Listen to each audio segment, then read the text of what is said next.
Today we are going to discuss about a property of square root. So here is this one, a greater than 0, b greater than 0, then root a into root b equal to root ab. Here a and b are both positive, then root a into root b equal to root ab. So I am explaining this with uh, one example, when to use it, how to use it.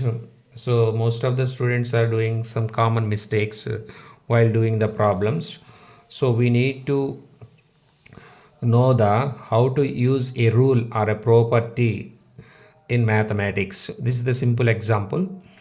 So root minus 2 into root minus 8, that equal root over minus 2 into minus 8, minus into minus plus 2 8 just 16, that is root 16. Root 16 is nothing but a 4.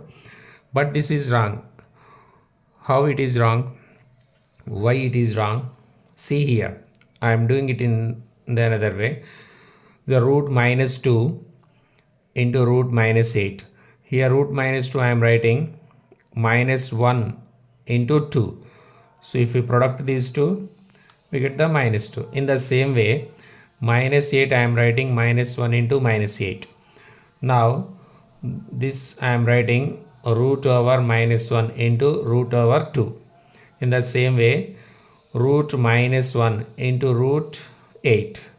Here root over minus 1 is nothing but I. Here I is a new number which is belongs to the complex numbers or imaginary numbers. So we will discuss it detailed after this. So here I into I equal to I square, root 2 into root 8 I am writing here, I square I am continuing. This is root 2 into root 8 I am writing root 2 into 8. This is root 16. Root 60 is nothing but a 4 square and root will get cancelled. So here I square is nothing but a minus 1. How it is minus 1 is already we defined here, minus 1 equal to I, squaring on both sides, minus 1 whole square equal to I square, root and square will cancel, minus 1 equal to I square. So from this I square equal to minus 1, here I am writing I square equal to minus 1, here I got the minus 1. This is the correct way we have to do this one. Okay, from these two calculations we conclude that we use this property when a and b both are positive only, root a into root b equal to root ab. So up to some extent, that means up to real numbers systems, this is okay. Beyond that, this is not working. So beyond the real numbers, that means in the complex numbers, we have to solve this problem. So in both the cases, you identify the difference. So now come to what is I. So what is I came, how it came. So I am taking one polynomial here, x square minus 1 equal to 0. See here, this is the polynomial. We need to find the roots of this equation. Here I am taking, if x equal to minus 1, substitute here. Here minus 1 whole square minus 1, that equal minus 1 whole square is 1, minus 1, that equal to 0. If x equal to 1, again substitute here, 1 square minus 1, that is 1 minus 1 equal to 0. Here x square minus 1 equal to 0 has two roots, that is x equal to 1 and minus 1. So x equal to minus 1 and 1 are roots of x square minus 1.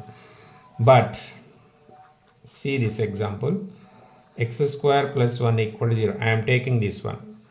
So this is the important equation. Here, suppose I am taking any real number. So taking any real number, so which is the root of this one, and that means satisfying this equation. So if I am taking, if x equal to minus 1, I am taking, then Substitute here minus 1 square plus 1. So minus 1 square is 1 plus 1, that equal to 2. This is not equal to 0. Here minus 1 is not root of this equation.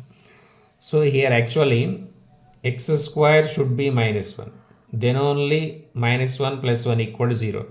There is no real number whose square is minus 1.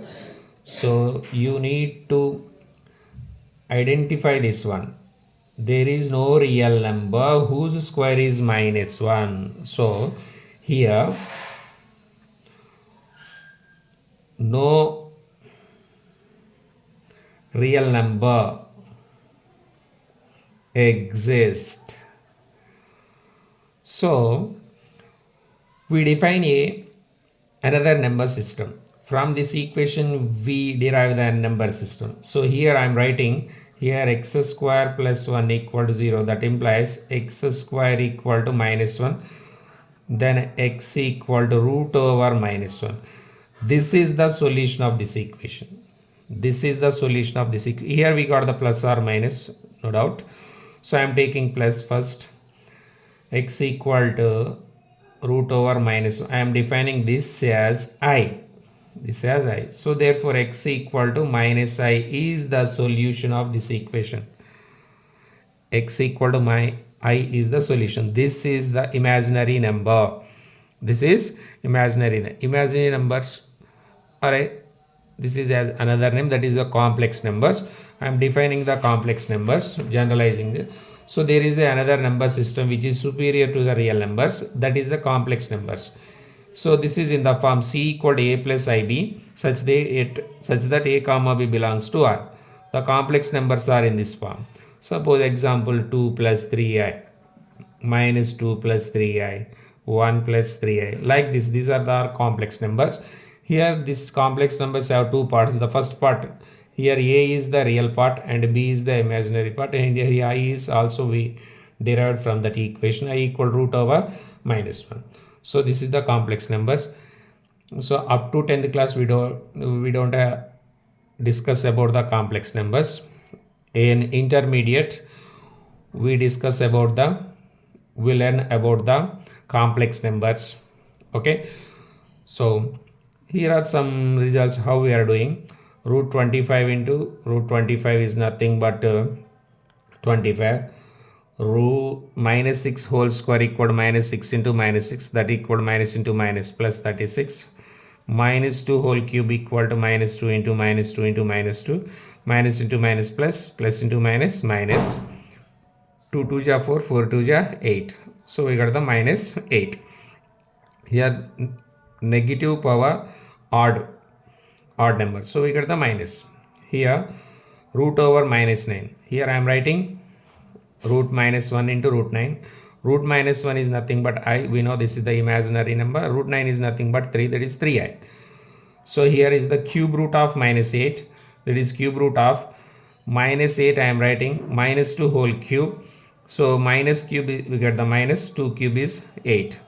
So I am writing cube root as power 1 by 3. Here cube and 1 by 3 will get cancelled, that is a minus 2. These are the some results. We should know the how to use this property. This works only for real number systems when A, B are both positive.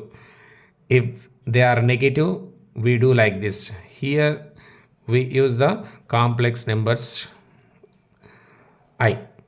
So this is all about this rule. I think this is very useful to you.